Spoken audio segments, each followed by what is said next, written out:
In a serene valley, nestled between rolling mountains, there lay a village renowned for its tea. For generations, the villagers had tended to their tea fields with reverence, passing down the art of tea cultivation like a sacred secret. At the heart of this village lived Master Haru, an elderly tea farmer whose family had been guardians of the tea tradition for centuries.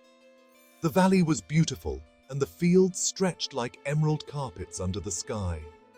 Yet there was trouble brewing, for the world beyond the mountains was changing.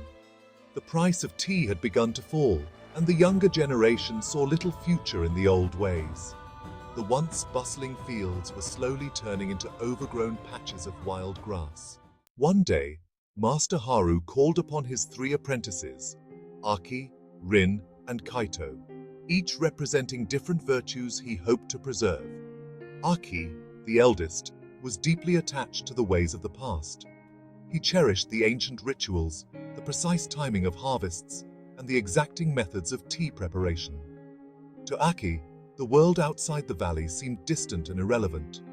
He believed that if they simply worked harder and remained true to their heritage, the world would eventually return to the old ways. But as Aki tended to his fields, he noticed something troubling.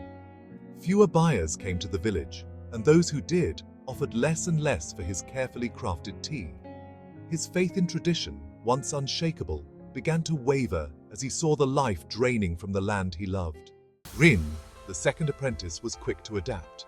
She understood that the world was changing and that they must change with it. Rin experimented with new varieties of tea, blending flavors and creating unique brews that had never been seen before. She reached out to distant markets and crafted stories that connected the tea to the soul of the valley. Her teas became popular in far-off cities, and for a time, it seemed that Rin had found the key to survival. But as she expanded her operations, Rin felt a growing distance from the traditions she once held dear. Her tea, while successful, lacked the deep connection to the valley's ancient spirit. She worried that in saving the village, she might lose something irreplaceable. Kaito, the youngest, observed both his siblings with keen eyes.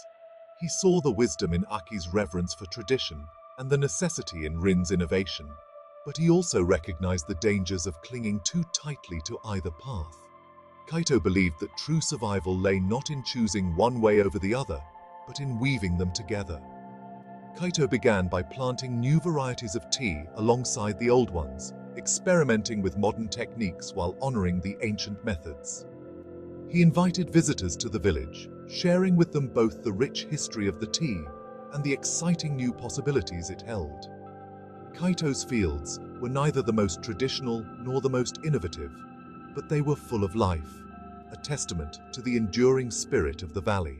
As the years passed, the village began to thrive once more, not because it had chosen a single path, but because it had learned to balance the lessons of the past with the needs of the future. Master Haru, now in his twilight years, looked upon his apprentices with pride. Each had learned a vital truth, that survival is not about holding on to the past or rushing towards the future, but about understanding the deep connection between the two. The valley, once at risk of being forgotten, became a symbol of resilience.